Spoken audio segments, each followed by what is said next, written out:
Welcome in, boys. We are live. Take it to the bank, Daytona. We're back. 2024. The NASCAR season has started. Oh, wait a minute. Whoa. See, Coop, it's the first show, amateur hour. I got the replay up. Let me close that window. All right. We're live, boys. Welcome in. Take it to the bank, Daytona. Got my guy Coop with me every week. NASCAR Cup Series, Xfinity Series, Truck Series. We break it down like we do 3 years running. Nobody does it better than us. Coop, how are you, my main man? I'm doing all right, other than the 5-minute dissertation I just got from you about, why I should buy my wife a car. I mean, I'm Team Mrs. Coop to the end. You know what I mean? That lady is a saint. She deserves. I know everything that goes on in your life. God bless her heart. She deserves anything she wants. Buy the new lady a car. Okay? That's it. That's it. That's all I have to say about that. Welcome into the boys in the chat. Mike Whalen, Jay Graham, Mason, Milo, Johnny, Andrew, Iowa. What's up, boys? Iowa, I heard you were supposed to host the show this year. Apparently, contract negotiations fell through with you and Coop. I hate to see it because you should have been hosting this show, bro. But Coop, we don't always get what we want in life, right? Yeah, hurt my feelings. Yeah, hurt my feelings too. He doesn't care about us. He just wants the winners, Scoop. He doesn't care about our needs. All right, so let's get to the NASCAR season, my guy. A new season. Last year, you and I made 230 units across all 3 series last year in NASCAR. It took me literally days to count it, to go through everything that we bet. But we made 230 units this year. Last year, how are you feeling about 2024? Are you excited, optimistic, think we're going to crush, a little nervous? How you feeling? Nervous. Why? I mean, it's racing, and a lot of bad things can happen, unfortunately. Yeah. And I'm worried too about the Xfinity and Truck Series. Which the trucks have been good to us. Mm-hmm. But if you really look at the scale of who can win in those series, I think the numbers are going to get suppressed pretty quickly. Do you think that there's a top-heavy advantage in that series now? You think we're going to have to pay a premium for the guys that we know are very good? Definitely in trucks. Okay. How you feeling about Xfinity this year? Didn't treat us great last year. So many times we should have had the winner in an Xfinity race last year, but fuckery screwed us a lot in that series.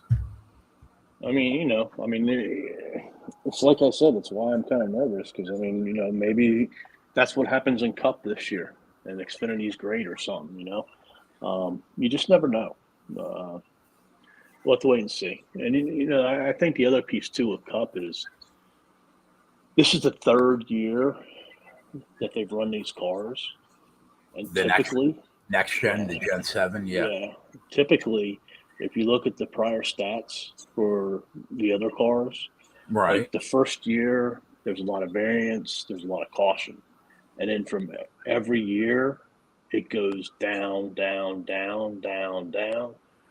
And like the jump between the first and second year is big. The jump between the second and third year is big.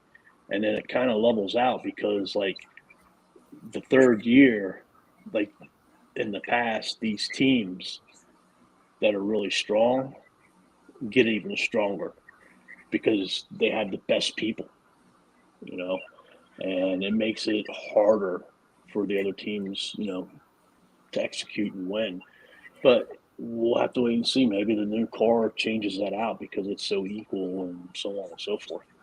But I don't know. We'll have to wait and see. It's a week by week thing. It's not a sprint. It's a marathon.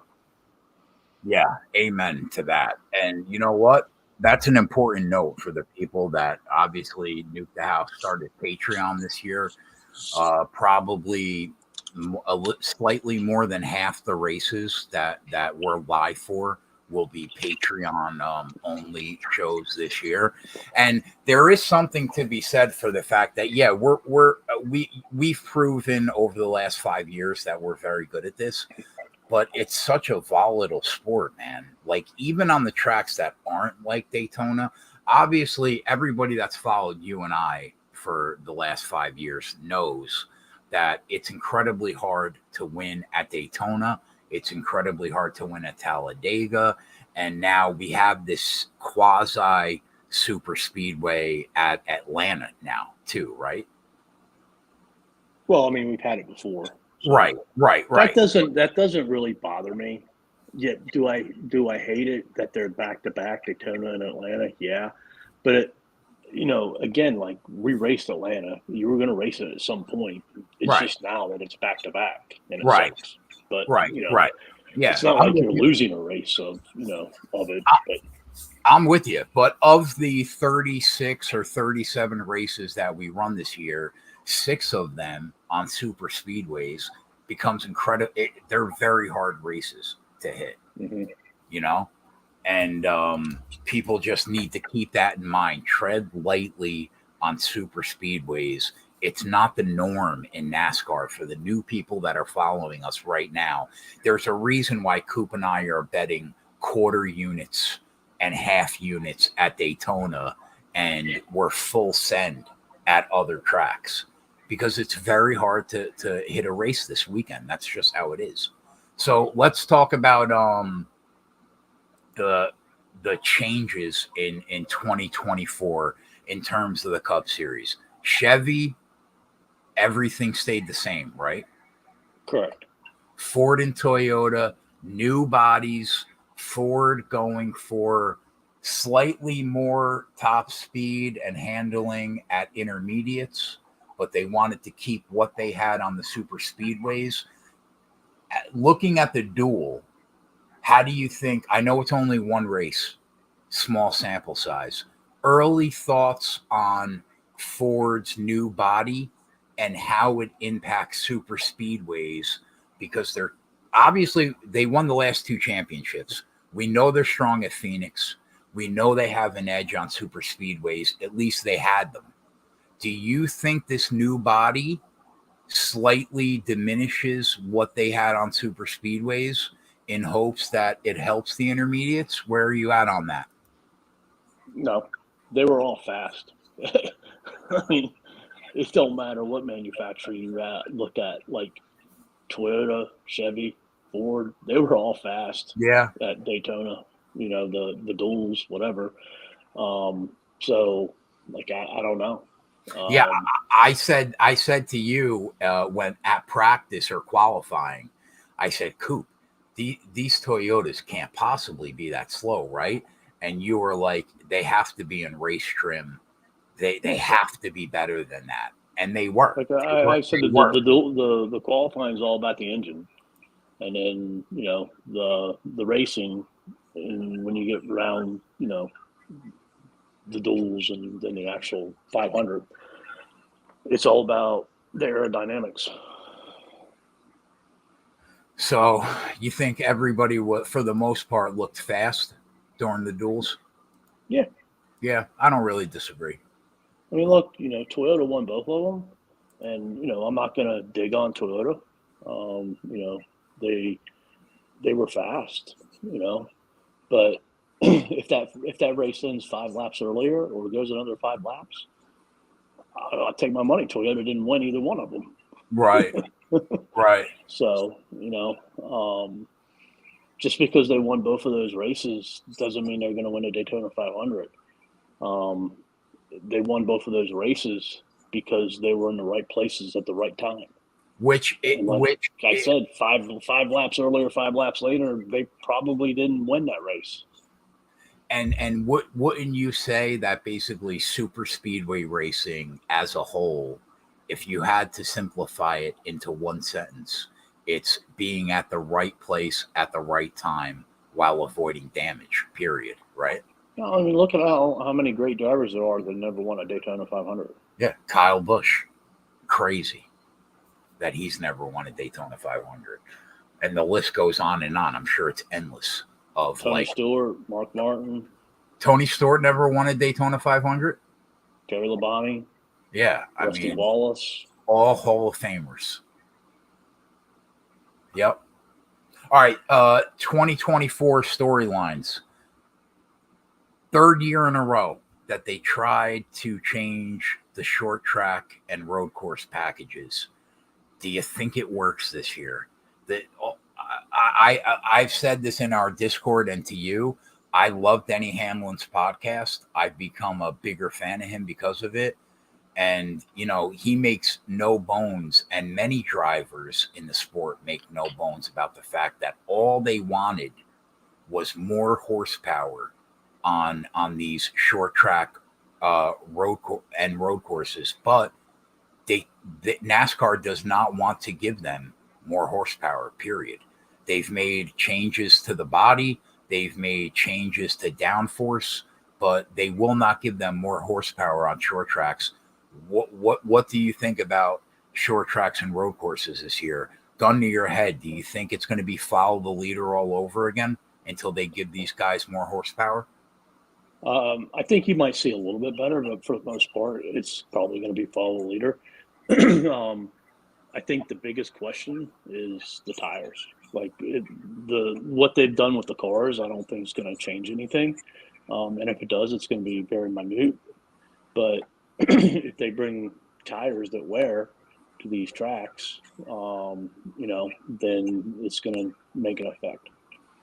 Yeah, that's a good point. If they can improve the tire wear on these short tracks, probably will mean some. But I don't know, man. There's something about all these guys asking for more horsepower that tells me that it's not going to be fixed until they give them more horsepower, or else why would they ask for it? Mm-hmm. Yeah.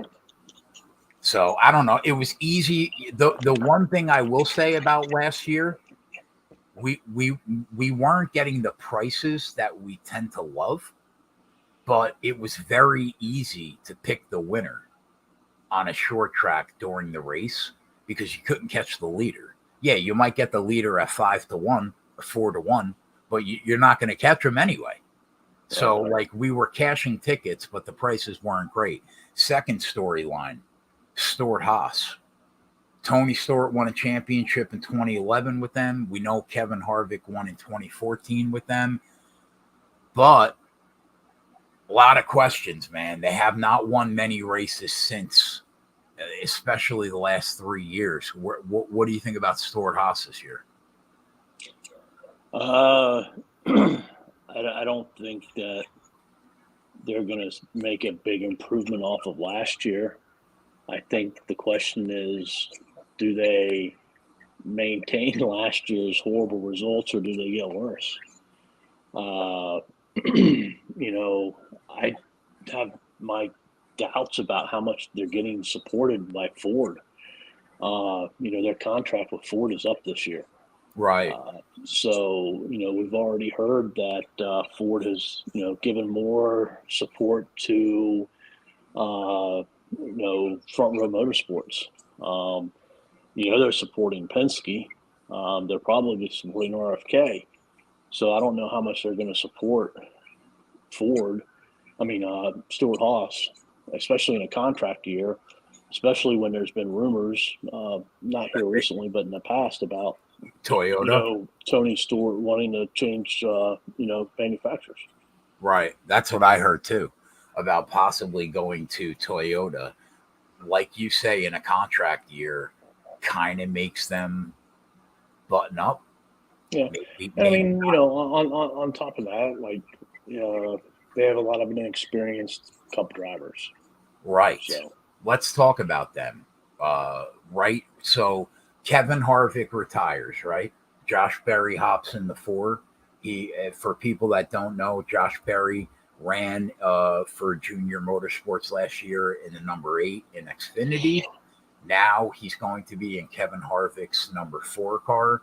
Eric Almirola also retired. Who hopped in the 10, Coop? Was that Gragson? No, Gragson. Yeah. Right. Yeah. So Noah, also another junior motorsports driver from last year, now riding full time in the 10 for Stuart Haas. What other changes do we have this year? Nemechek driving for Legacy Motorsports in the 42. Hemrick driving for the Call of Racing, right? Full time in the 31. Mm-hmm. Almendinger loses his full time ride in Cup. He's going to run full time in Xfinity this year, right?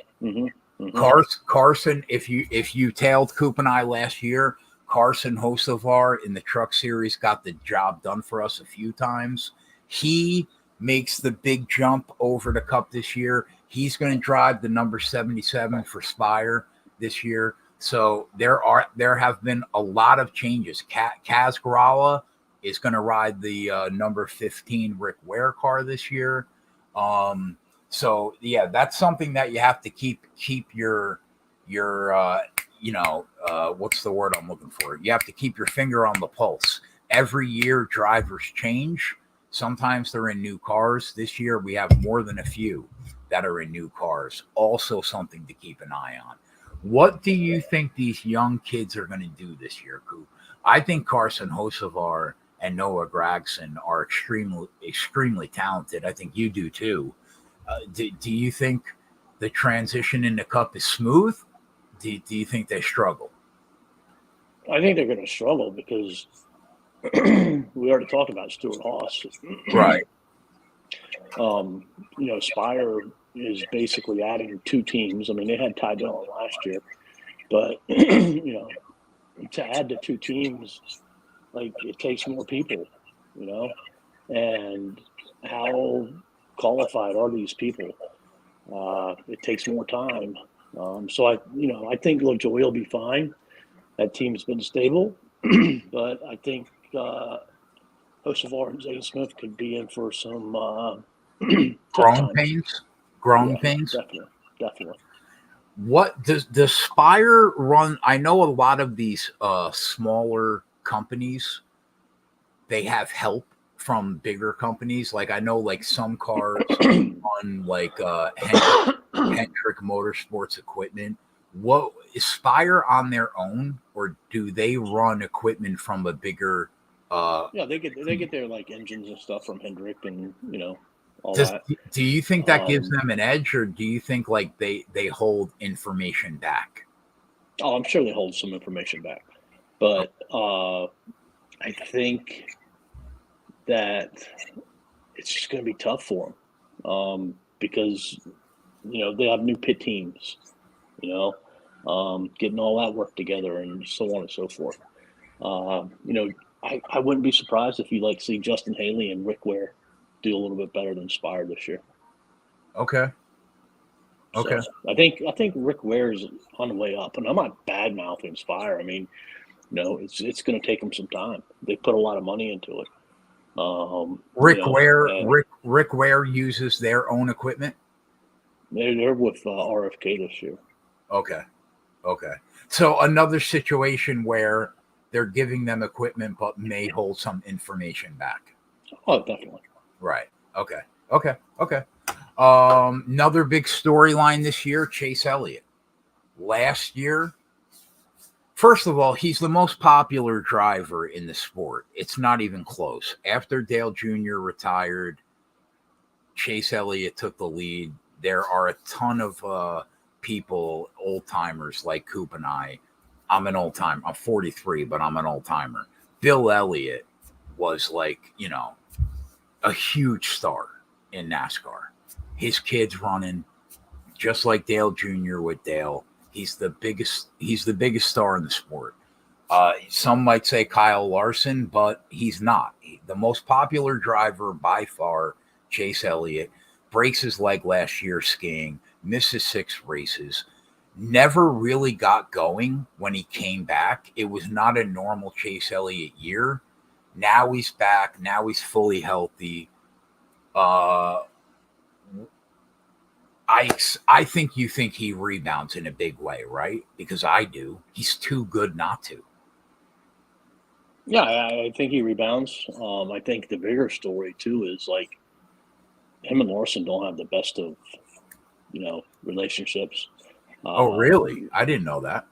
I mean, like they don't hate each other or anything, but like it's kind of the ego thing. Like Chase wants to be the big dog, you know, and with Larson there, it makes it pretty tough. And not to mention that you got another guy named William Byron who might be wanting to put his name in that bucket. So there's a lot of mouths to feed in that HMS headquarters, and it's a big year for Chase. You know, last year you could chalk it up to injuries and whatever, but like there's no excuses this year.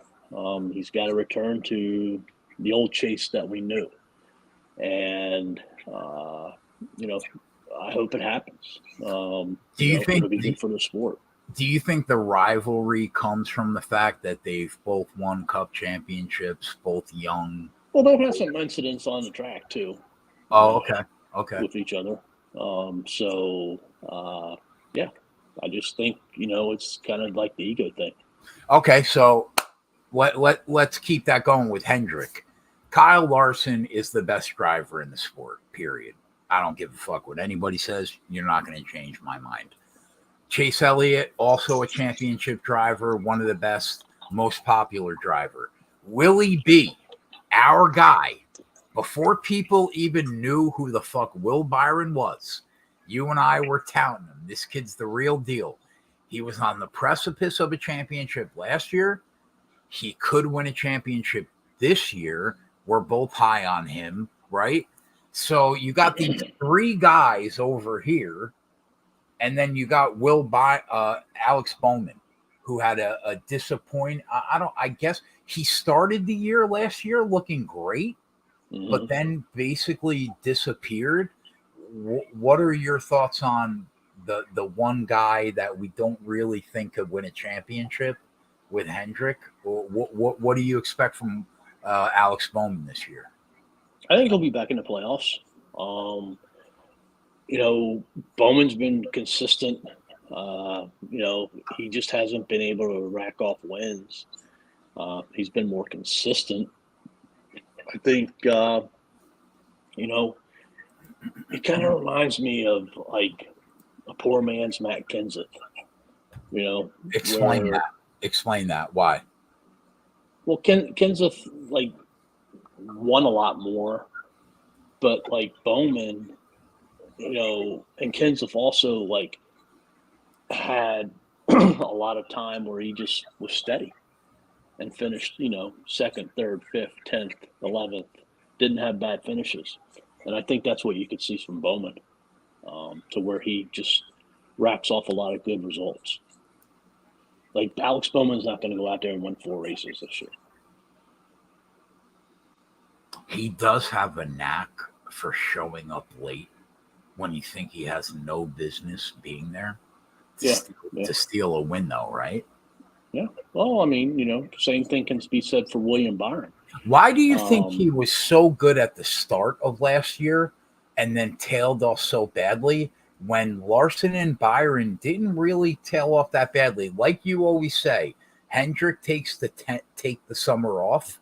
Like they're mhm, very good at the beginning, they're very mhm. good at the end, but somewhere in between they're kind of like San Francisco 49ers or Kansas City, I'm sorry. They don't really care that much about the middle of the regular season, but like they're ready to go at the beginning and the end.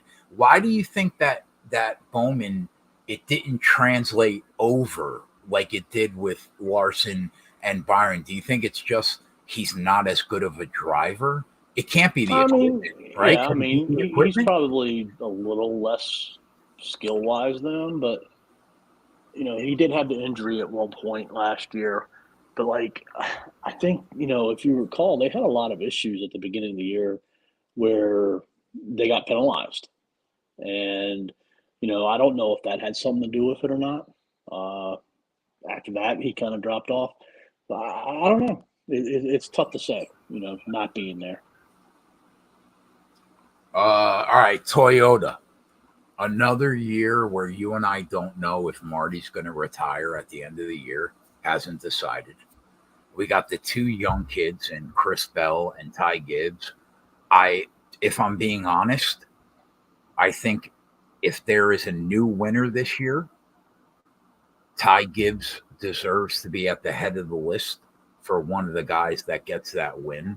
We know how good Chris Bell is. He was in the championship four. He's literally your avatar on Twitter. We both love him a ton. And then Denny, only guy, probably one of the best guys to never win a championship currently, right now, in the history of NASCAR, that has probably 50 wins. And then 23XI, which Denny brought up a good point. Like Tyler Reddick and Bubba Wallace finishing in the top 10 is not a big deal anymore. They were perennial top 10 cars basically the entire season last year, maybe more Bubba than Reddick, but they're an excellent equipment. I think they are championship contenders. And then you have the two new guys. There were only 6 Toyotas last year. This year there are 8. Who are the 7th and 8th guy this year again, Coop? Jones and John Hunter. Eric Jones, John Hunter, and Nemechek. And who are they racing for? Legacy Motor Club. Oh, Jimmy. Okay, yeah, Jimmy Johnson. So Jimmy was driving a Toyota around Daytona the other night? Yeah. Okay. So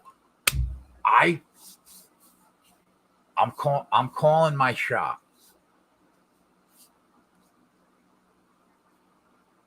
Denny Hamlin wins a championship in 2024, Coop. I'm calling it. I'm calling my shot. Denny Hamlin finally gets over the snide, finally gets into the Hall of Fame where he belongs, wins a championship this year. Talk to me about Toyota. Where are you at on Marty? Where are you at on Denny? Where are you at on the young kids for the young company? Where are you at on the newcomers to Toyota? Talk to me, Coop. You gonna put your money where your mouth is? I'll fucking bet him right now, bitch. I'll bet him right now. You say the word, and I'll bet Denny Hamlin to win the championship right now, because I feel like it's his year. Yeah. I mean, where are you at? I think they're strong, man. Obviously, I think the biggest question from Toyota is how strong is Eric Jones and John Hunter going to be? Are they going to have some growing pains? They have the same, people probably, that have had experience and, good leadership and things of that nature. But, like, how much support are they going to get from Toyota? And how long does it take them to adjust to it? Why do you say how much support are they going to get? You're talking about the Legacy Motor Club cars? Yeah. Why? Why do you say that? I mean, like, are they going to get the same amount of support as 23XI and Gibbs? But why wouldn't they if they're full Toyota? I mean, it's the same way we were just talking about with Ford. But like, is Legacy Motor Club contract up at the end of the year? No, it's not up at the end of the year. They just signed with them. Right. So wouldn't they want to put them in the best position to succeed? Yeah, but I think, like, learning more of what came out of Ford, like, they have different tier programs, and like different teams are in different tiers. Like, I don't know if Toyota is the same way or not. Oh, okay. I think Eric Jones could probably surprise people if that car is good. I think he could really, surprise people. John Hunter, I think it's going to take. Excuse me. It's going to take some time. He's, not a rookie. He's been there before in Cup.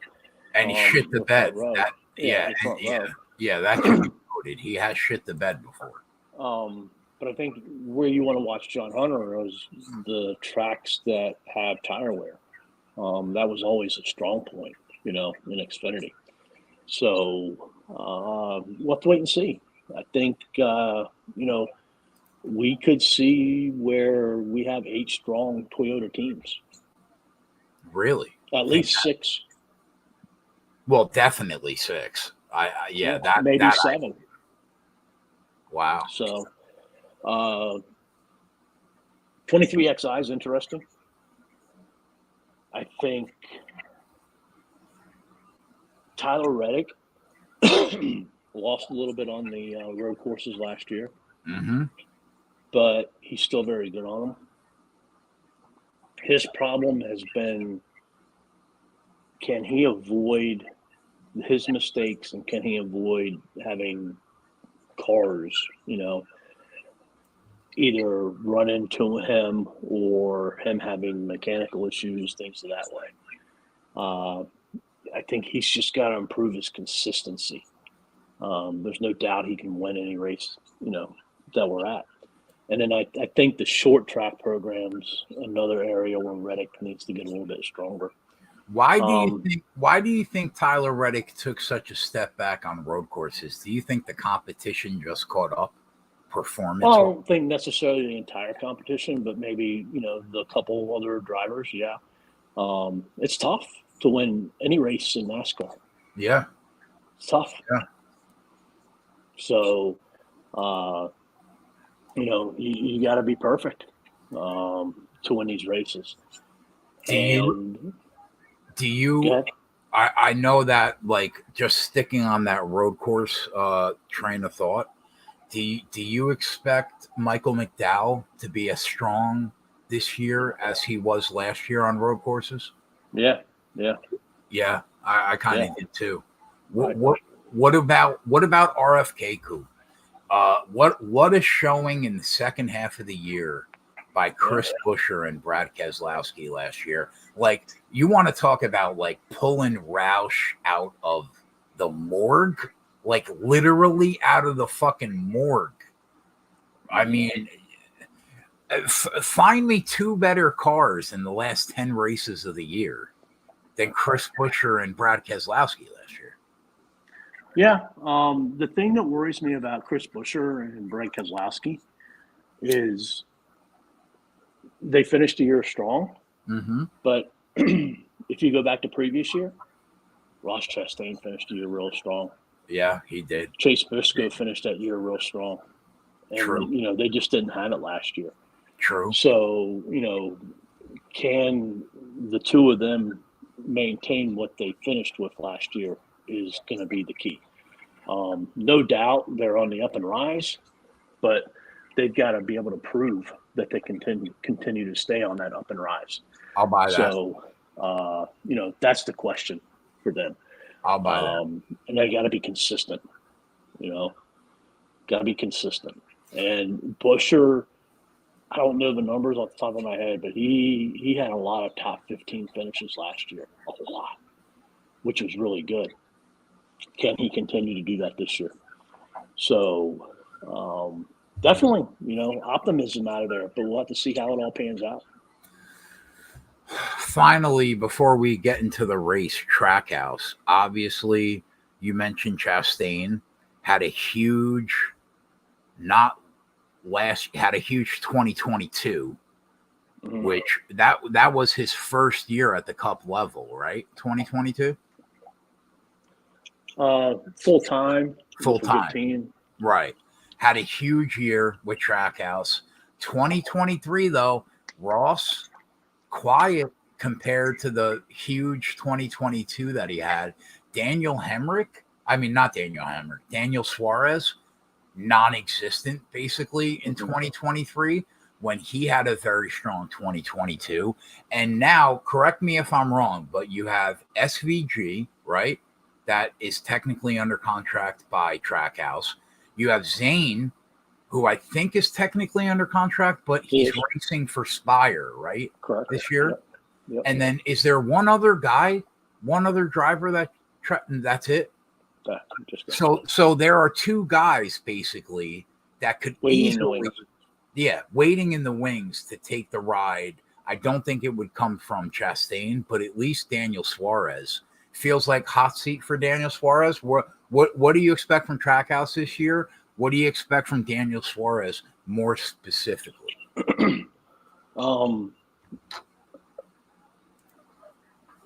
Ross, I think he could have a good year. He could have a year like last year.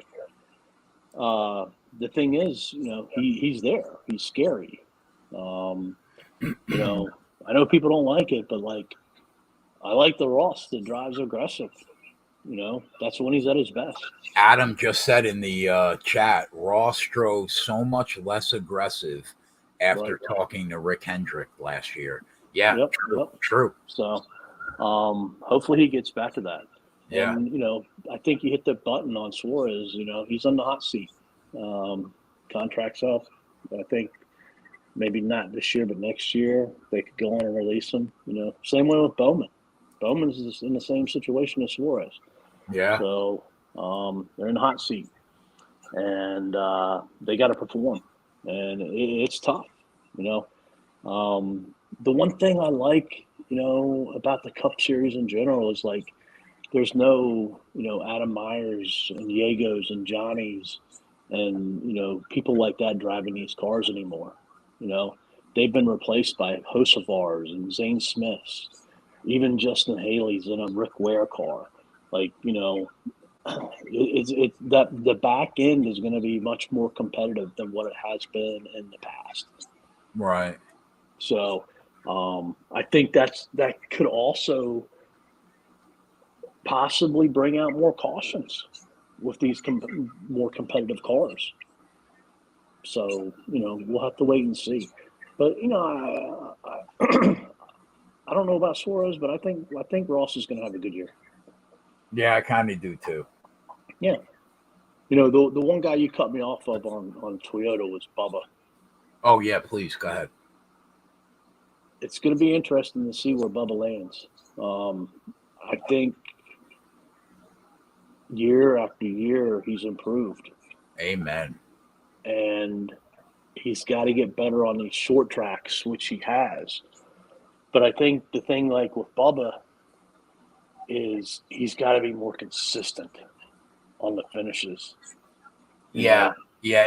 Not that his car's not great, not that he has been great during races, but he's just not there at the end all the time, is what you mean, right? Right. And I don't think people realize how much pressure is on that guy. Amen. You know what, Coop? Fucking A right, because you know who the second most popular driver by the numbers is in NASCAR? It's the only fucking black dude that's on the fucking track. There's a ton of pressure on that kid. Nobody ever talks about it, literally ever. And if you look at the numbers, after Chase Elliott, Bubba Wallace is hands down the second most popular driver in the fucking sport. And I'm totally with you, bro. I could not agree with you more. The pressure that's on that kid's shoulders as a black kid in fucking NASCAR, and he's talented, and that equipment is literally as top notch as it gets in this sport. Now, could he put it all together? I don't fucking know, but he's good enough to win races. We're going to be on him this year. We were on him last year. I mean, he puts a lot of pressure on himself. Yeah. But I think, that has to do with what he thinks he can do, and two, what he knows he needs to do, because who signs his checks? Michael fucking Jordan and Denny Hamlin signs his checks, man. Exactly. Yeah, that's tough. That's tough. That's harsh. Yeah, for sure. And when you hear Denny Hamlin on a podcast saying top tens, I'm not celebrating anymore over top tens. That's when you know that Denny Hamlin is putting him and Tyler Reddick in equipment that is good enough to win races every single week. You know what I mean? Mm-hmm. Yeah, I'm with you. I'm with you. We backed Bubba. So we backed Bubba probably more than we backed Reddick last year, if I had to guess. But yeah, I'm with you, man. Totally. All right, finally, Penske. Joey Logano won the championship 2 years ago. Ryan Blaney comes out of nowhere, wins the championship this past season. Austin Cindric kind of feel like he could be in the hot seat. Didn't do a ton last year, and that car is probably much better than the results week to week. What are your thoughts on Penske in general? What are your thoughts on Austin Cindric? I think Logano is going to have a stronger year than what many people expect. Why? I mean, he's 34. He's young. He's a good driver. He had a bad year. He's still going to continue to be good. Blaney. I mean, they go back to the same way. Like they're too inconsistent. They got to be more consistent. Yeah, but what does it say that they're so inconsistent, but they're still winning championships? Like, Yeah. do you think? Yeah. Do you think that because of how good Ford is at Phoenix, that we're going to have to take a look at Logano and Blaney earlier in the futures market than we did last season? Oh, I'm already all over Joey. So you bet Logano already? Oh, I right when I spent 3 weeks betting parlays on the value. I know. And I got Joey at 18-1. Hell yeah. What do you think about Blaney? Can't Can't count him out. It wouldn't surprise me if like Blaney has a concussion. That freaking hit he had the other night was hard. Oh, during the duels? Like, I think you got to watch the kid, man. And, his hit last year was hard, And, maybe the second time it goes. So, I'm going to keep an eye on Ryan Blaney. Somebody asked me, gun to my head, do I think Kurt Busch will ever race again? I said no. No. Yeah, Unfortunately not. Yeah, it sucks, but I said no too. Yep.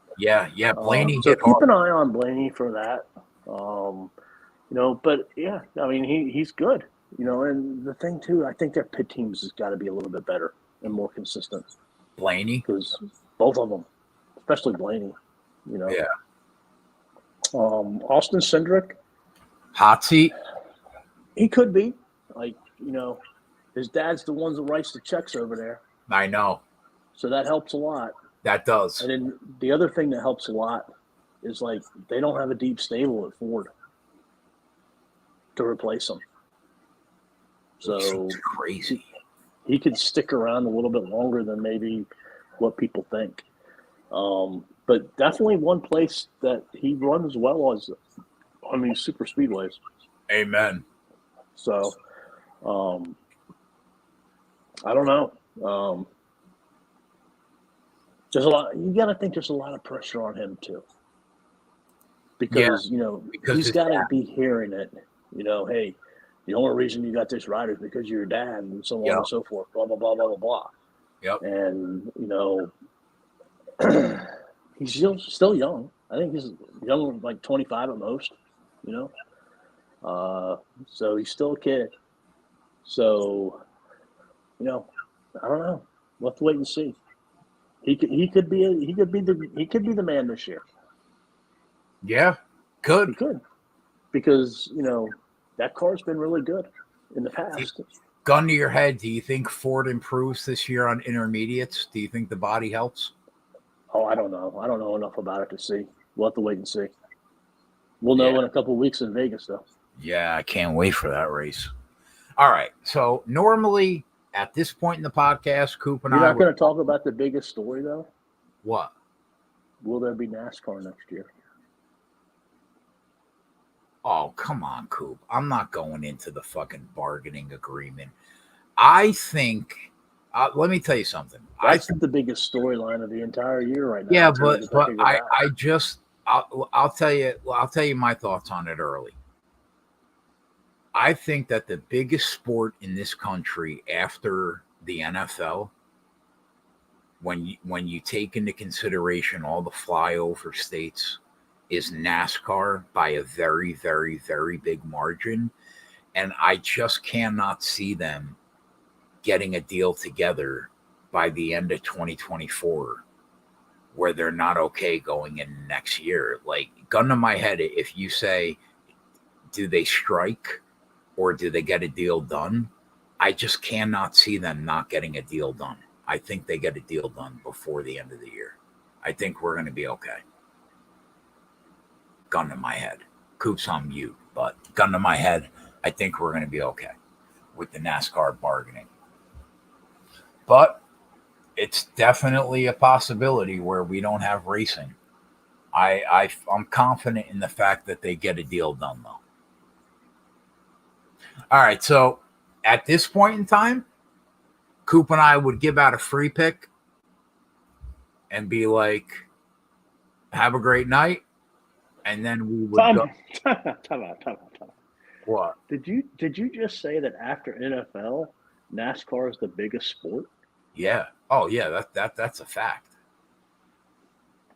That's not even. Can you spend a couple minutes like backing that up? That's not even debatable, Coop.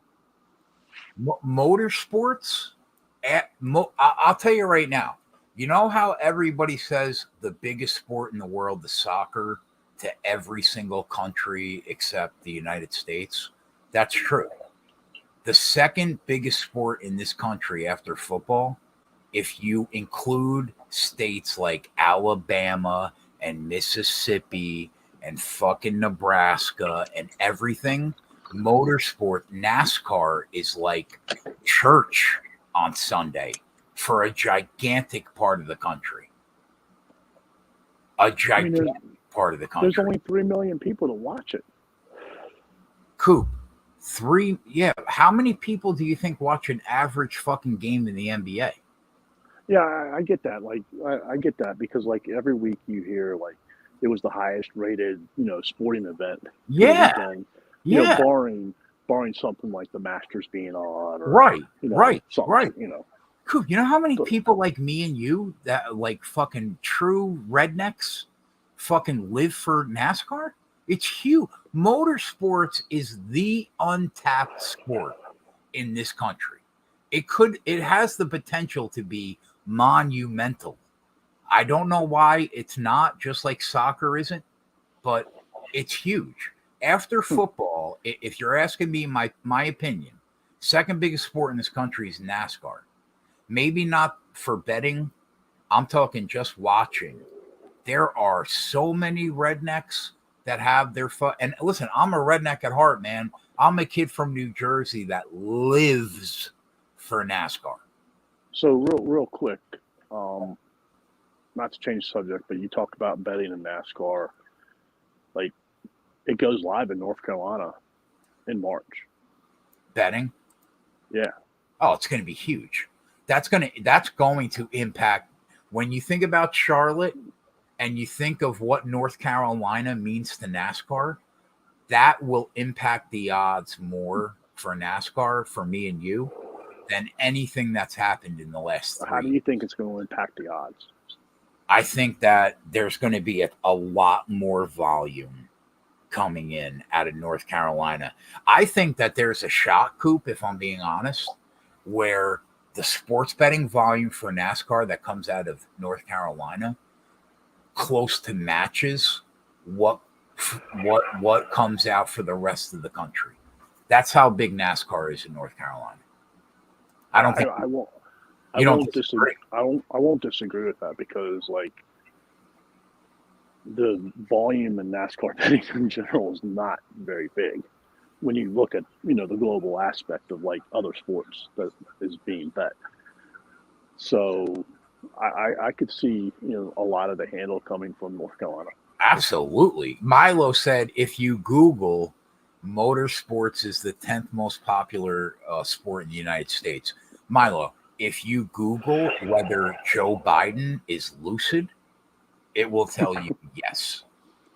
So I don't really trust Google that much because he's not. But like, what do you think is it gonna do anything with the odds or anything like that? Yeah, no, yeah. I think that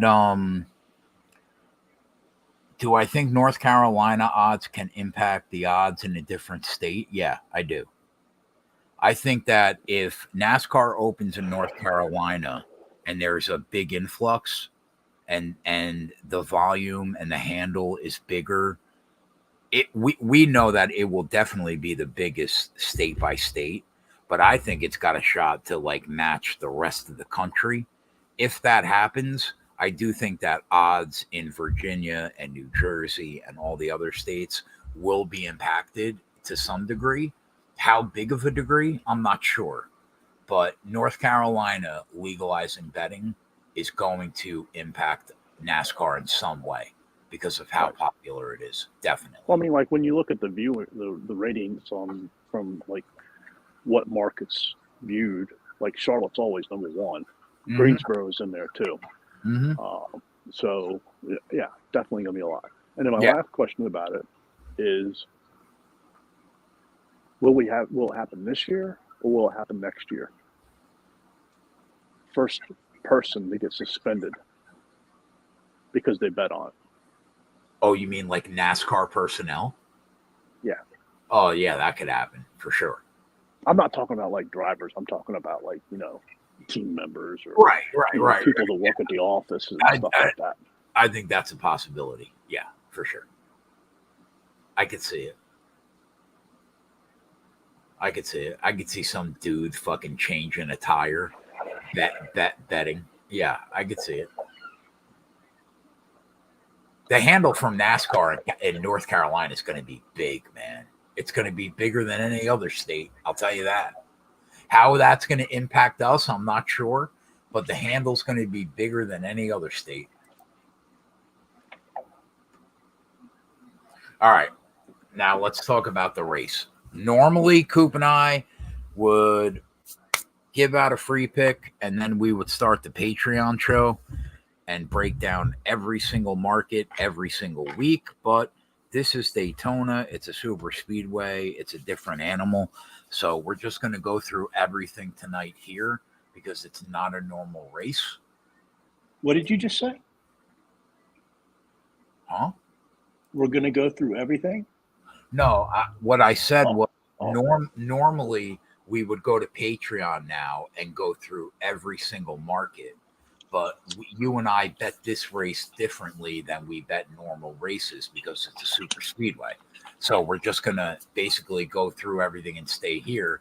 But I personally, first of all, do you plan on betting? I know you bet a couple matchups. I didn't bet any matchup. No, during the duel night. Yeah. Yeah, you bet a couple matchups. Do you plan on betting any matchups for the 500? No. Okay. Do you plan on betting any props for the 500? Possibly. All right, let's talk about it. Top threes, top fives, top tens. Talk, out, right? Talk to me. Why though? Why? We've never bet top threes, top fives, or top tens in a super speedway before. Yeah, I said we're out. Oh, we're out. Yeah. Okay. Yeah. Okay. Yeah. Okay. Yeah. All right, I'm with you. Yeah. So we're out on that. Right. I'm not gonna do any groups. Okay. Agreed. Because they're all basically like 250, 270. Now, my thought was when there were 6 Toyotas, maybe we take them all, try to get the price up, try to catch a price. But now there's 8, not 6. What are your thoughts on that? Do you think we could throw out the 2 new Toyotas? I think you could throw out maybe John Hunter, but you're going to be taking a risk. Right. But I don't think you can throw out Eric Jones. Okay. Yeah, I'm with you. I mean, he should have won for us 2 years ago at 80-1. So I mean, you could take 7. Is that your thought process? Like, if you were going to get involved? Yeah, that would be my thought process. I'm with you, buddy. I'm with you. So basically, right off the bat, Coop and I are going to bet the outright market probably, which is the winner of the race. I don't think we're going to be heavily involved pre-flop. I'll probably wait. Maybe I'll bet a couple guys to try to catch a price, but I'll probably wait. But like Coop just said, my main focus was, can we get the prices up on Toyota and get a guaranteed winner out of those 8 guys. If we can get the UFC involved, something else we like. In the outright market, Coop, Hold on. Okay. So, I'm not going to bet any of those crazy ones that, are on FanDuel. What do you mean? This driver or that driver wins, and then another driver finishes in the top 5. Okay. I'm not going to bet. Let me pull up Caesars because they typically have the most. Winning team, no, I'm not going to bet that. Wait. Let's talk about that for a minute. What are the prices on winning teams? Well, I'm just pulled up Caesars. What do you got? So it goes from Joe Gibbs at $350 to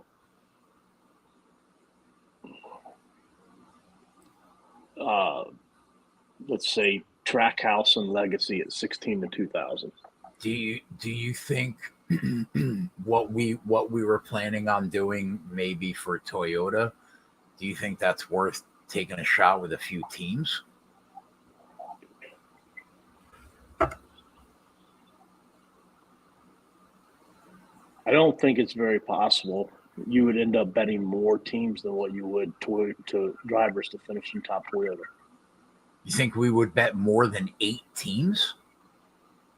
Well, we would bet 7. Let's say we bet 7 out of 8 Toyotas. I don't think we would have to bet 7 teams, would we?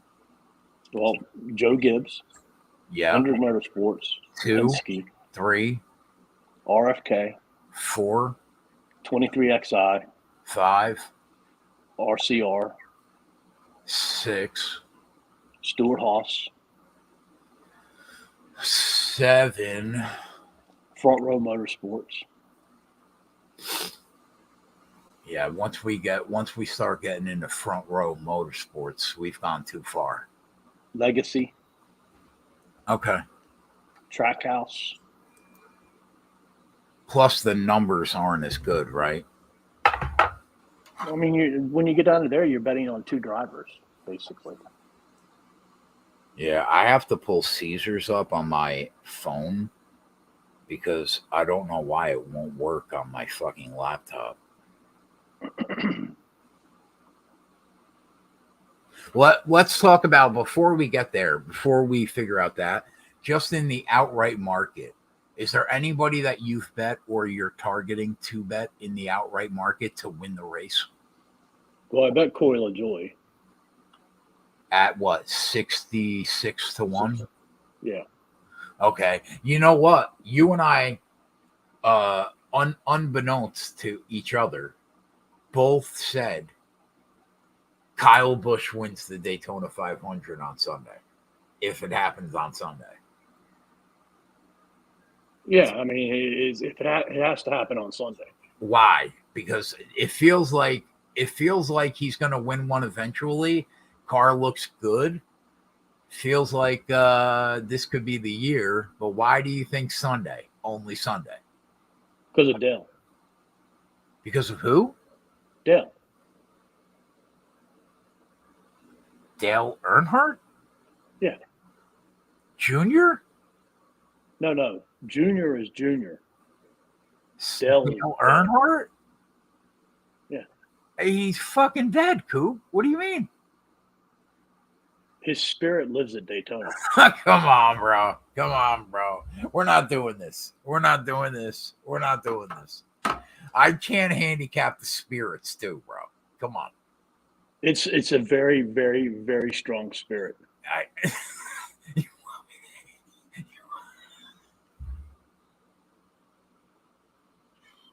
The number 3. Handicap the spirit. And Dale Earnhardt. I can't handicap the spirits too, Coop. Come on, what do you mean? So I'm you want me to tell you crying, what? bro. I'm fucking crying, bro. What are you talking about right now, bro? Like Dell left his spirits at that track. I mean, I don't disagree to a degree. I don't disagree with that. But what does that have to do with Kyle Busch in 2024, Coop? All right. So February 18th when Dell passed away. Oh, no. Is it really? Yeah. February 18th is tomorrow. No, that's Sunday. Oh, yeah, you're right. Yeah, my bad. Yeah. Yeah.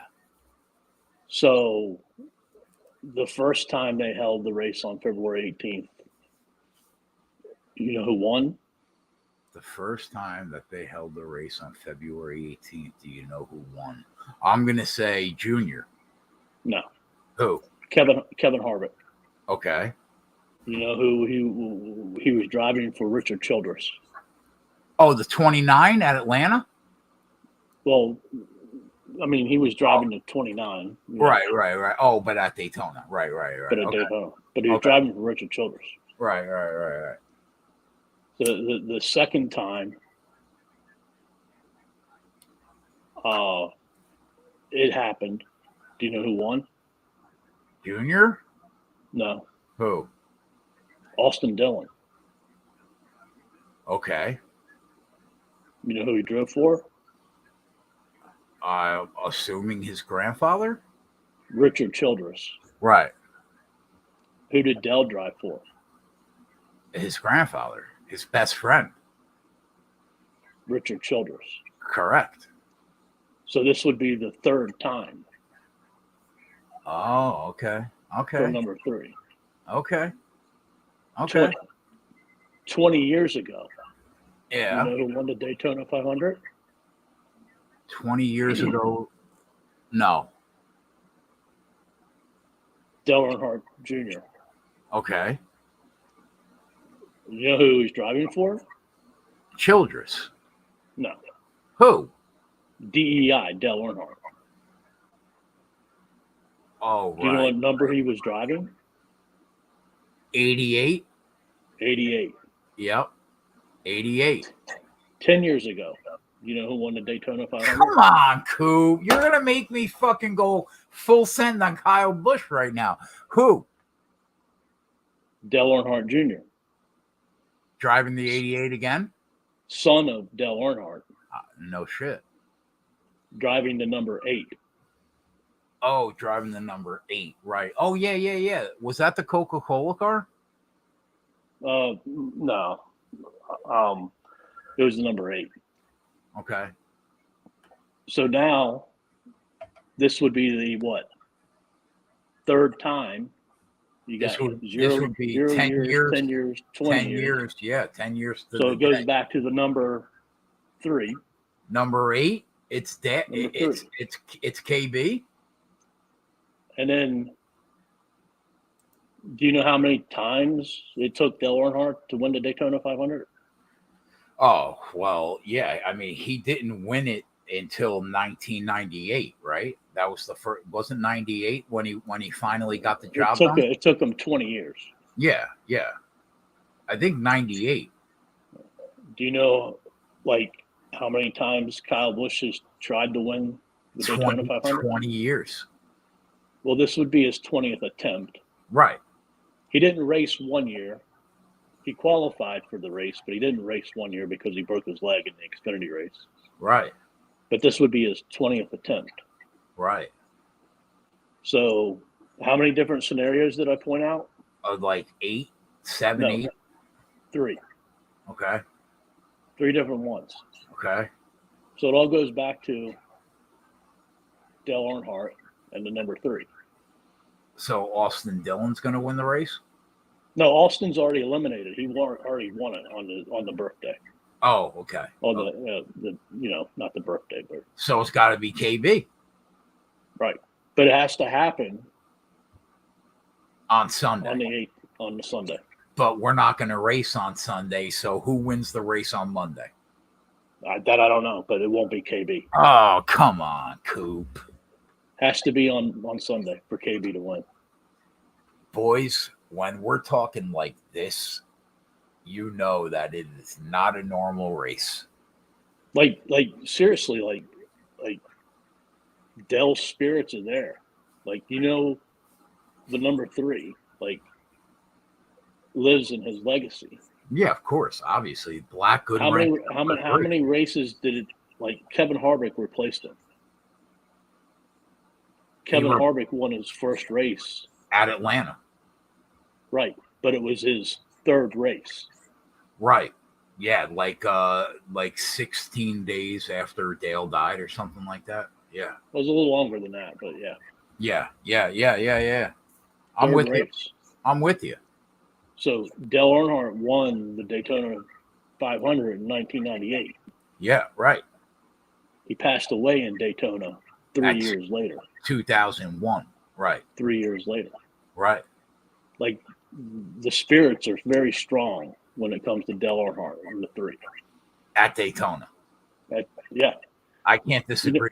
I can't. How many races he won at Daytona? I think just. Oh, actually, I don't know if he won. I don't know how many Pepsi 400s he won, but he won 34 races at Daytona. But only won 500. So again, what were the other races? Pepsi 400. The duels. Oh, the duels. Okay. Wow, 34 races at Daytona, but only won 500. Yeah. That's something. But the number 3 is, like, really strong. Wow. 34 races. And you can't be parlaying them, because it's about Dell. It's not about, parlays. But if you parlay them, your parlay's going to lose. So you're saying you got to bet, basically, you got to bet KB straight, and you got to hope he races on Sunday. Right. It's got to be Sunday. Or you're dead. I don't think we're going to race it on Sunday. Yeah. All right. So let's talk about Monday Marty. Could be. Monday Marty had a really good run last year, Coop. If this race isn't on Sunday. Mm-hmm. I cannot believe the logic that we're using right now. But you know what? The spirit is strong with the number 3 at Daytona. That's undeniable. It's really strong. Yeah, it's undeniable. I can't argue with anything you just said. You shouldn't. I'm not. Like, there's a lot of things that, like, people, like, come up, like, analogies and stuff like that. But, like, this one's really strong. Yeah. Like, it's actually continues to happen. I don't disagree. And you know what? I didn't know any of that, and I felt like this was Kyle Busch's year. And it all falls away after the 3rd race happens on February 18th. What do you mean? Well, we'll be on 4th then, and, like, it's 3. Oh, okay. It stops at 3. I'm with you. So do you plan on betting Kyle Busch and hoping that the race is on Sunday is the question?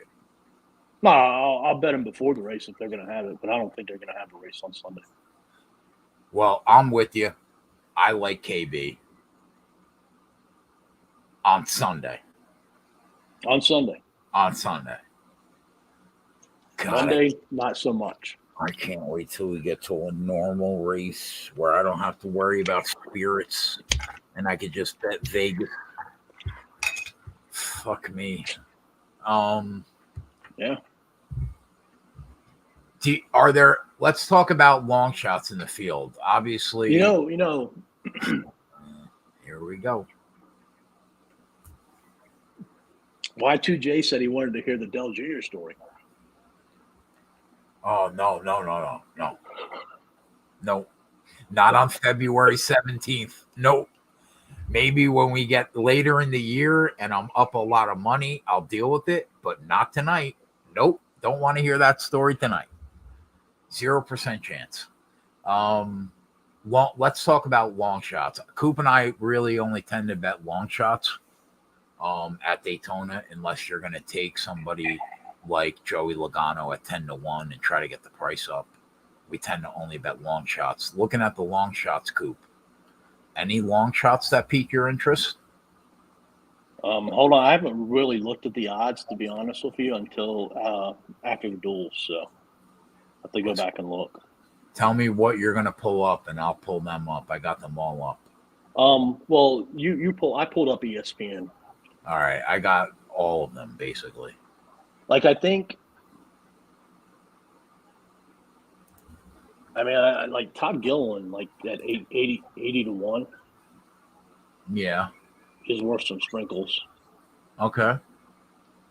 I mean, he's with Front Row Motorsports. We just learned that they got some, great equipment now. Riley Herbst at 80 to 1, worth some sprinkles.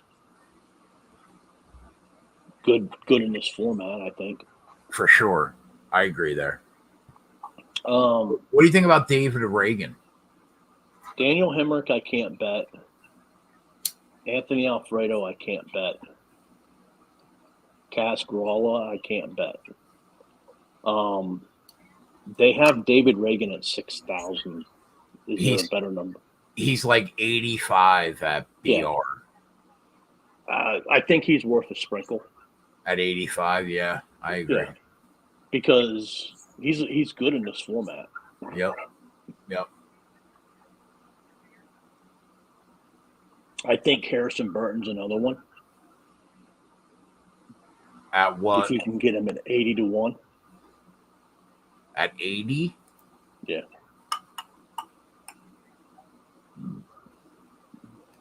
$66, $60.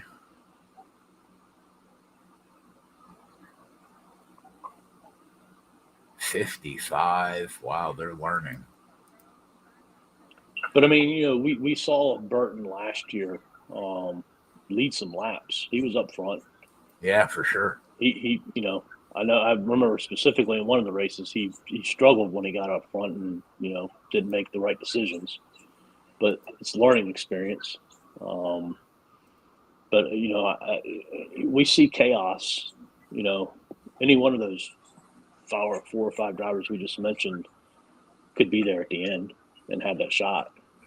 I don't see better on Burton than like 65-ish.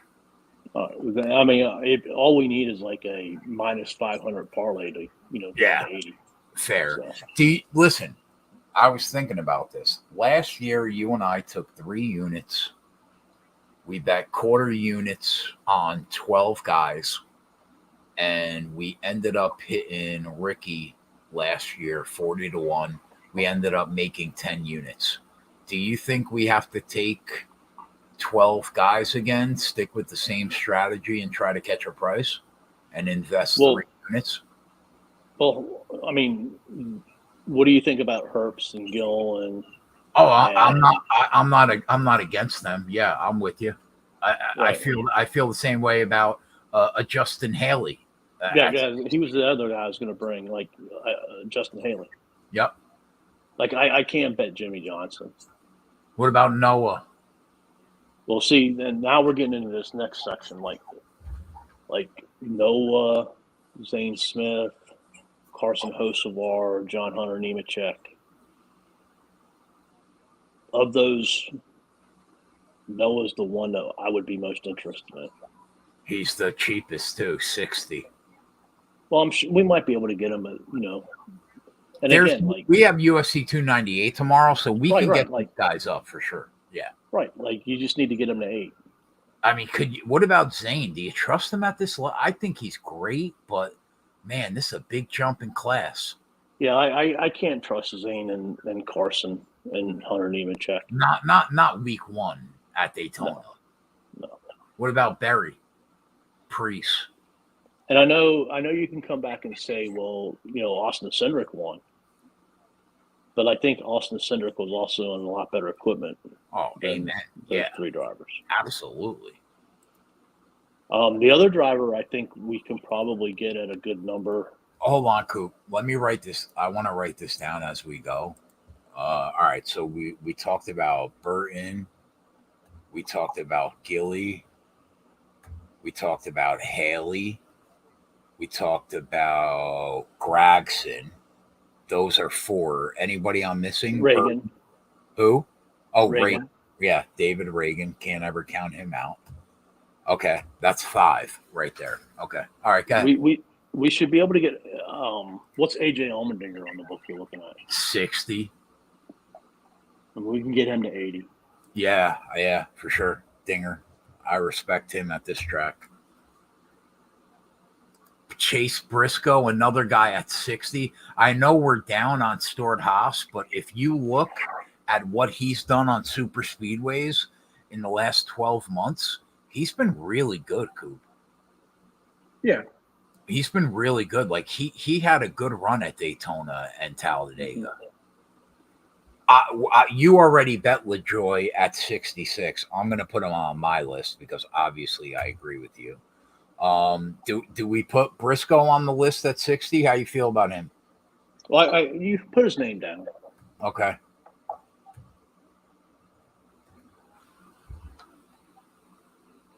Now it takes a big jump. Once you get past those guys, it takes a big jump down to like 35, 40 to 1 with Dillon, Stenhouse, Bowman, Cindric. What do you think about Alex? Alex Bowman has actually, like, in terms of qualifying at Daytona, he's been a stud. Didn't get there this year, but he's generally been a stud qualifying on the front row at Daytona. Do you think he could put it together? Where are we at with Bowman?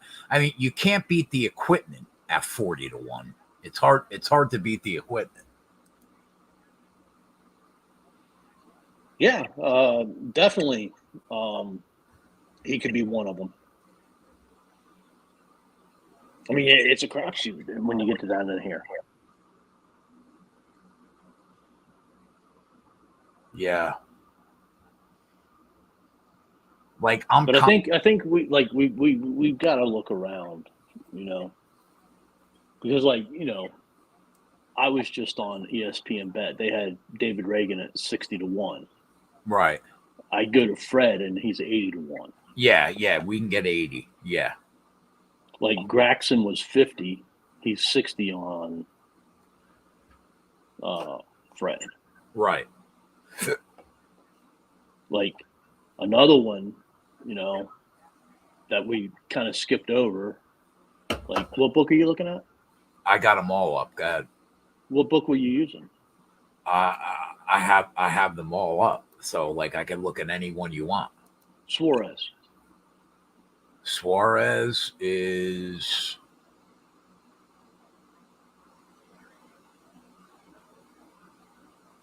$66 to 1 at BetMGM. Right. All right. So I again, a minus 500 parlay gets him to 80. Yeah, for sure. But do you think he's worth putting on the list? Yeah. I mean, he was up front in some of the duels. Okay.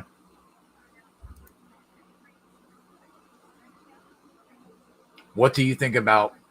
I know Marty has not been the greatest. What's the best number you had on Briscoe? I think the best number I had on Chase was 60.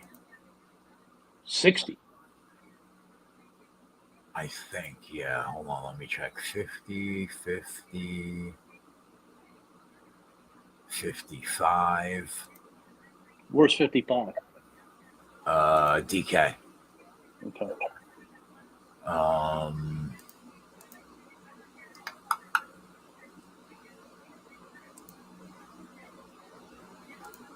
Superbook has all right. 60 on Suarez and 50 on Briscoe. You can't parlay on Superbook, though, can you? No. Nope. So, I think all the drivers that are at 50 or more that we listed, we want to try to get to 75 or 80, we should take a shot at them. All right, so that's 1, 2, 3, so 4, if 5, if 6, if 7, the 8, driver's 80 to 1, do you have to put a quarter of a unit on them, or can you do 0.20? I mean, I would probably put a quarter of a unit on them, but like, yeah, you could put 0.20. You could take one unit and split it 6 ways and bet 0.15 6 Right, times. at 80-1. Right. Yeah, for sure. Yeah. Yeah. I'll probably bet a quarter unit on all of them, but yeah, you could bet less than a quarter of a unit because you're still looking to pick I up think that pull up UFC real quick,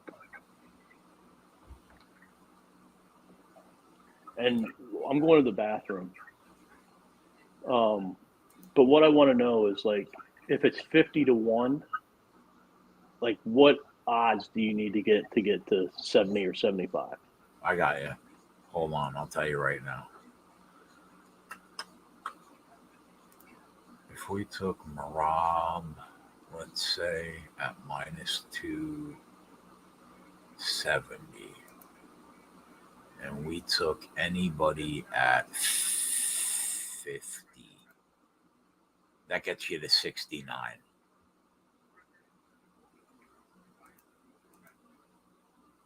$55 gets you to 75. 60 gets you to 83-1. That's with a minus 275 favorite.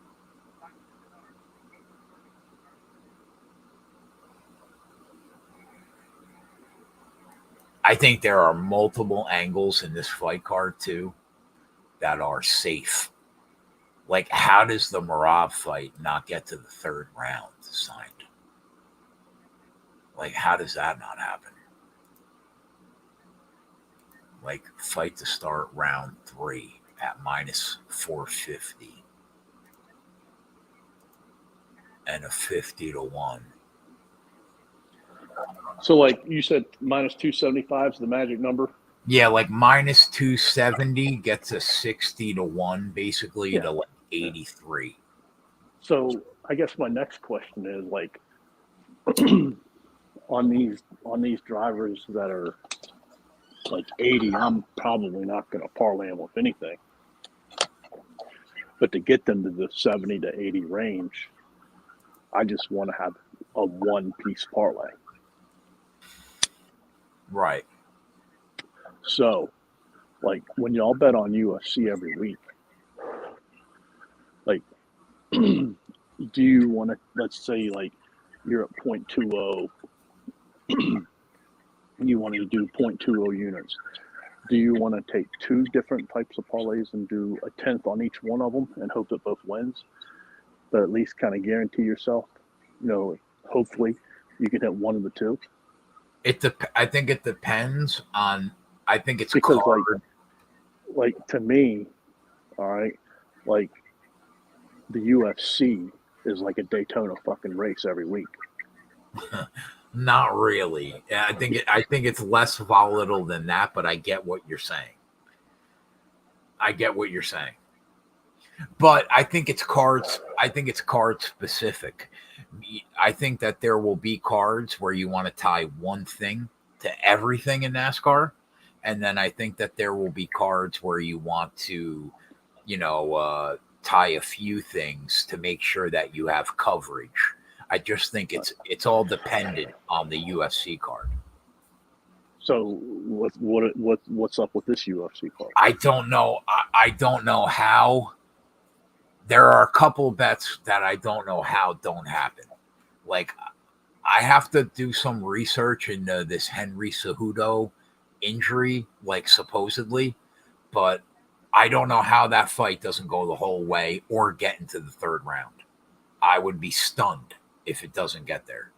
But I have to do some research tonight when we're done with the show. But yeah, there are a few bets that I like on this card that I think that we can use for sure. Right, but like once you start getting into the props for the UFC, it becomes more volatile. Yeah. Well, it becomes more volatile, but it becomes more difficult to bet it too, because not every book has all these UFC props. True. And then you got to be able to combine those props to the driver to the best numbers that you could find. Right. Yeah. Well, and hope and like because like you just said, Superbook you can't parlay, FanDuel you can't parlay. Right. Right. What about the guys that are under, let's say, 50, right? All That right. are that we could still tie to people, like I in that. really don't. I don't have any interest. I don't like. What's the cutoff number? 25 or 3,000? I would say like either. I'm okay with either one that you said because I know we can get the number up somewhat.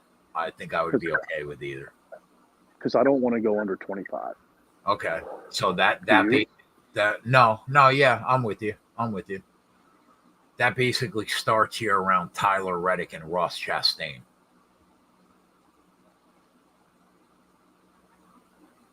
All right. So, do you have to bet Ricky Stenhouse? Do you think he can win 2 Daytona 500s in a row? I think he's good enough to in this format. So you think you have to bet him? I would want to include him. Yeah, like if we're gonna include one guy from last year, the guy that won is not a bad idea. Yeah, I'm not. What about Austin Dillon? Another guy that's really good on this format and has won in this format. Yeah, I don't think you can count him out either. Yeah. Ross Chastain.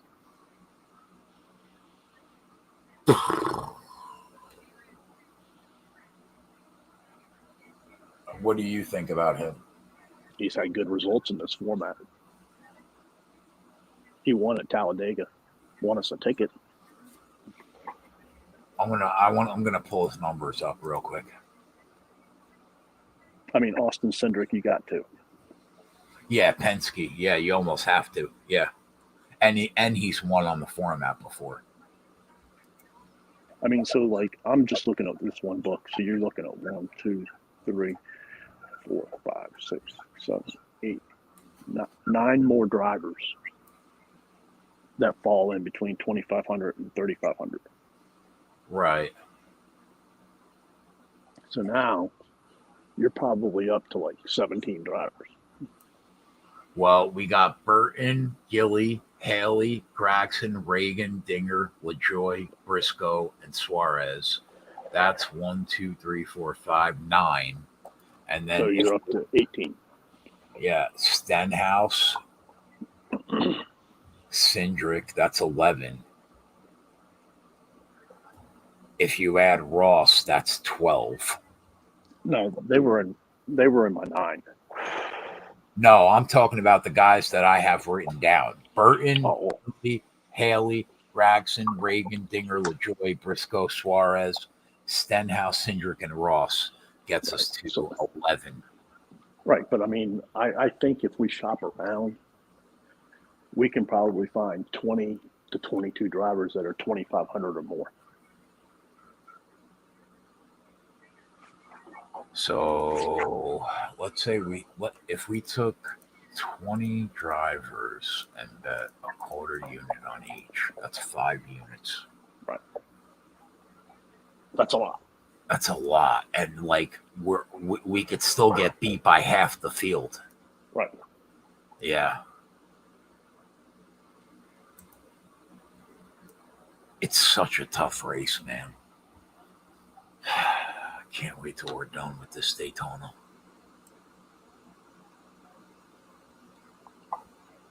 I mean, if you do 0.20, you're at 15.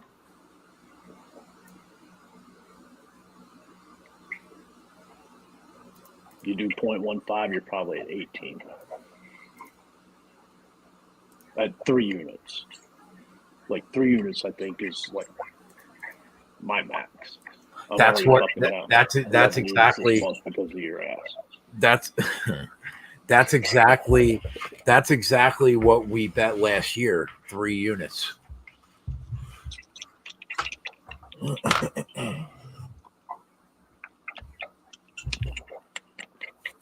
So basically, for Patreon members, look at the spreadsheet. At least you guys have an idea of the route that we're thinking about going. We have to find whatever we're going to tie it to for some guys in the UFC. Meyer logged off. Adam? Yeah.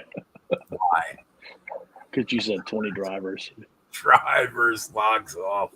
Yeah, I'm not betting 20. I'm not betting 20 guys, Meyer. I'm not betting 20 guys. I can't. And right after that, in the comment right after that, Andrew says, 71's fine for 20.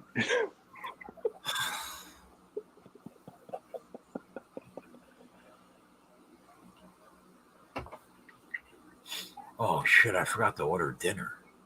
Like that's the hard thing about it, man, too. Like who's won the last 3 Daytona 500s? Ricky Stenhouse. Yeah. Did Denny Michael win? McDowell. Michael McDowell. Yeah. Who was the third one? Austin Cindric. Those are your last 3 Daytona winners? The last 3. And they were all long shots. And you know what that number goes back to? What? 3. Dale. So maybe the 4th one's not a long shot. I'm telling you, man, that Dell has a lot of spirits hanging at Daytona. I don't disagree with you, buddy.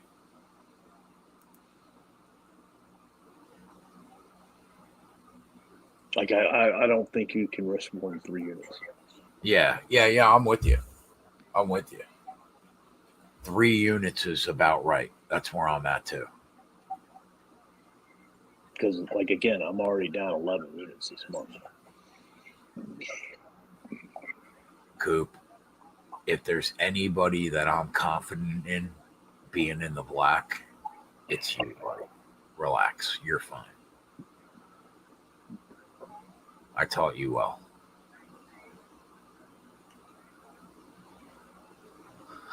Doesn't it feel weird to be down? It feels weird, right?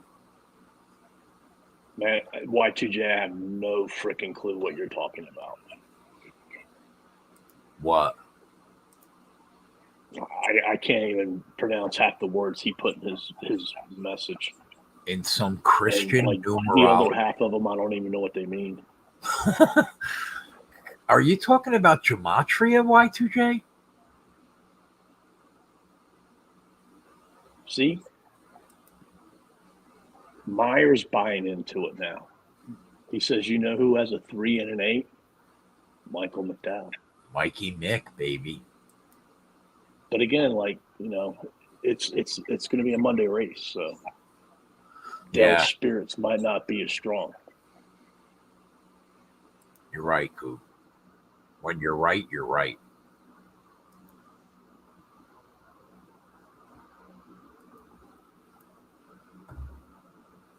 Oh, I just ordered. He's in the El Capo room reminiscing.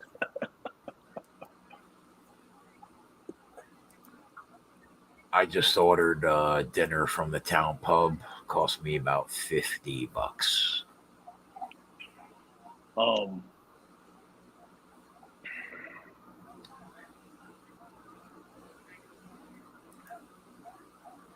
Do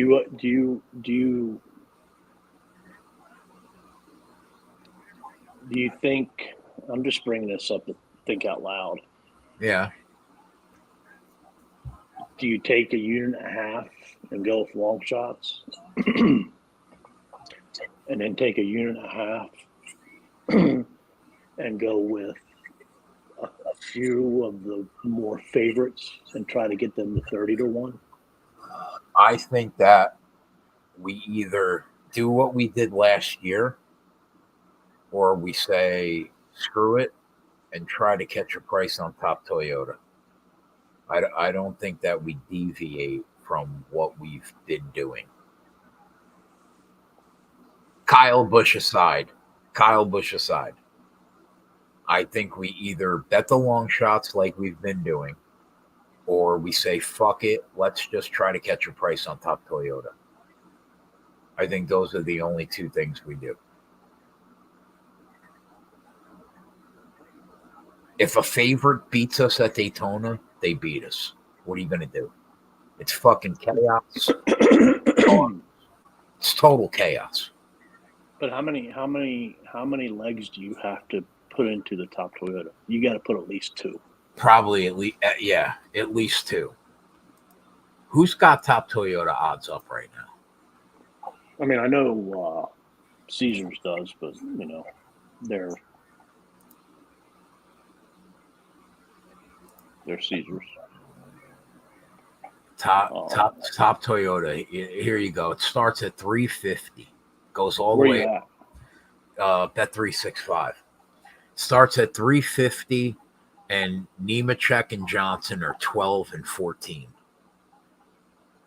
So there's 9 technically. Yeah, I ain't betting Jimmy Johnson. All right, throw him out. Are we throwing Nemechek out? Yeah. So that leaves you 9-1 with Jones, 3.5-1 with Denny. That's your favorite. And that's at 365. Right.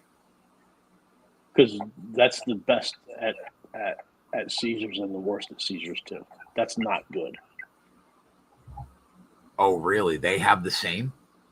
Well, I don't know about the numbers in between, but Denny Hamlin was 350 and Eric Jones was 9. That's not good. Yeah, Bell is 450, Marty 5, Wallace 6, Gibbs 7, Reddick 7, Jones 9.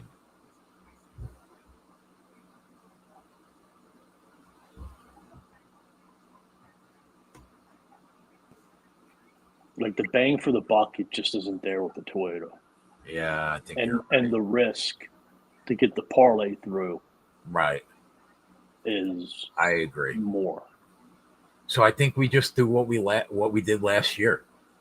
We take a few units and try to catch a price. So like on MGM, it ranges from +3 to +8. That's even worse.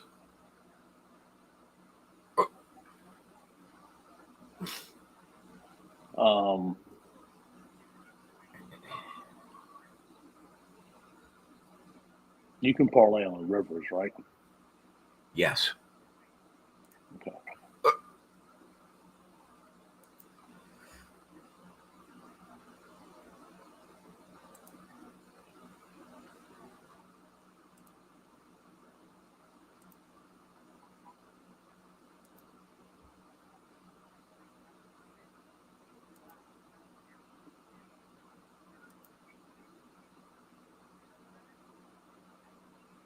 Do they not have top Toyotas and stuff like that? Yeah, they got it, but it's from 350 to 750. What's it under? Manufacturer. Well, I don't have it. I just had the manufacturer to win. Oh, yeah.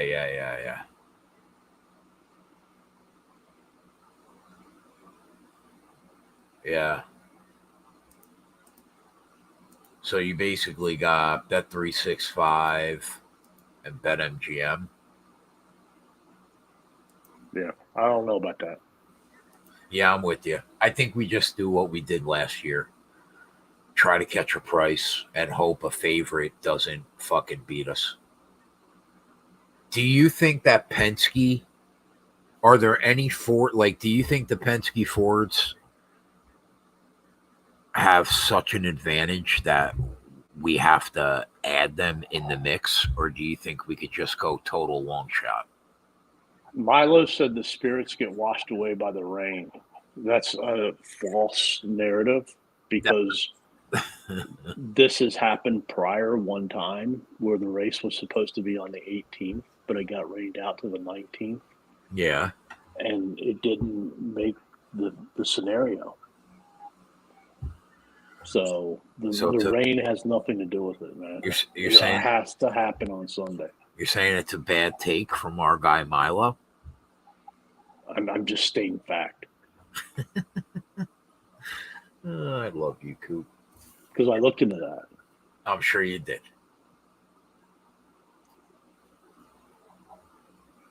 All right, so then we go the long shot route again. It worked last year. We hit a 40-1. Okay. Yeah, that's what we do. Coop and I will But talk. like,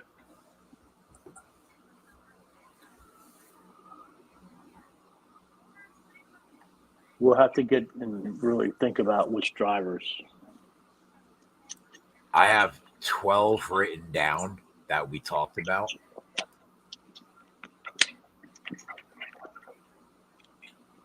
And then we could just add a few from there. I got them all written down.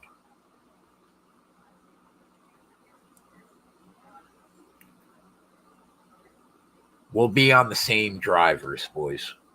Coop and I will be on the same guys. We're not going to get crazy. It's a really tough race. Whatever Coop's on, I'll be on, vice versa. Hopefully to catch the same guy. But don't go crazy, especially the people that are betting NASCAR this year for the first time. I understand Coop and I have a great track record. This track in particular is a very, very hard track to cash a ticket. Keep that in mind. Do not bet above your britches. Stay disciplined. I'm going to take 3 units and bet quarter units on 12 guys. That's what I'm going to do. Or 0.2 units on 15 guys. That's what we're going to do.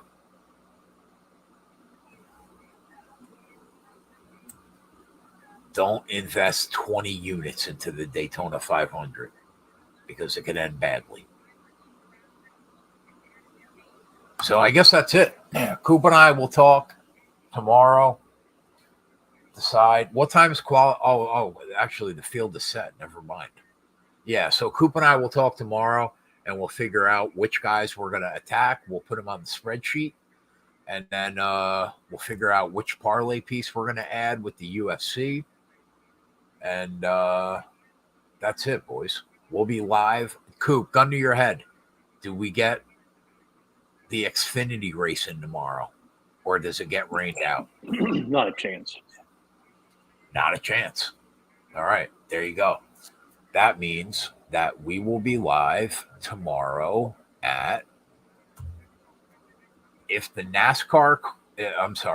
UFC card stays exactly the way it is right now, we will be live tomorrow at 6:30 p.m. for Patreon members. Sunday or Monday, whenever the race happens, we'll be live for the public. But tomorrow night we'll be live for Patreon members around 6:30 for UFC 298. Other than that, look at the spreadsheet tomorrow night.